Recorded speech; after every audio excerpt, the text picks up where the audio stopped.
நம்ம எல்லாருக்குமே கண்டிப்பா அயன்மேனை தெரிஞ்சிருக்கும். இவரோட உண்மையான பேர் என்ன அப்படின்னா ராபர்ட் டவுனி ஜூனியர் அப்படிங்கிறது தான். இவர் எங்க பிறந்தார் அப்படின்னா அமெரிக்கால தான். இவரோட அப்பா பார்த்தீங்கன்னா அமெரிக்கால ஒரு மூவி டைரக்டரா இருந்து வந்திருக்காரு. இதனாலேயே இவர் சின்ன பையனா இருக்கும்போதே படத்திலையும் அறிமுகப்படுத்திடுறாரு. ஆனா இவருக்கு 13 வயசு இருக்கும்போதே இவரோட அப்பா அம்மா டிவோர்ஸ் வாங்கிடுறாங்க. அதோட இவர் சின்ன வயசுல இருந்தே ட்ரக்ஸுக்கு ரொம்பவும் அடிக்ட் ஆயிடுறாரு. இந்த ஒரு காரணத்தால ஷூட்டிங் ஸ்பாட்டுக்கு ஒழுங்காவே போக மாட்டாராம். அதோட இவர் நடிச்ச பாதி படம் ரிலீஸ் ஆகாமையே இருந்திருக்கு.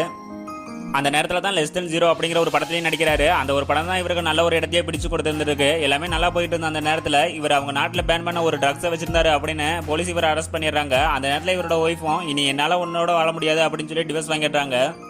அதோட அங்கிருந்த ஒரு சில பத்திரிகையில இவெல்லாம் எங்க உருப்பட போறான் அப்படிங்கிற மாதிரி எழுதி அசிங்கப்படுத்தி இருந்திருக்காங்க. ஆனா இவர் கோர்ட்ல ஒரு வாய்ப்பும் கேட்டு வெளியும் வந்துடுறாரு. அதுக்கப்புறம் 2007 மார்வல் அப்படிங்கிற ஒரு பெரிய ப்ரொடக்ஷன் கம்பெனி அயன்மேன் அப்படிங்கிற ரோல் இவர்கிட்ட கொடுத்துருக்காங்க. அந்த ஒரு படம் தான் திரும்பவும் இவரோட வாழ்க்கையவே மாத்திருக்கு. அன்னைக்கு உருப்பட மாட்டான்னு சொன்ன அந்த ஒரு பையன் தான் இப்போ வேர்ல்டு ஹையஸ்ட் பெய்டு ஆக்டர்ஸ்ல ஒருத்தரா இருக்காரு.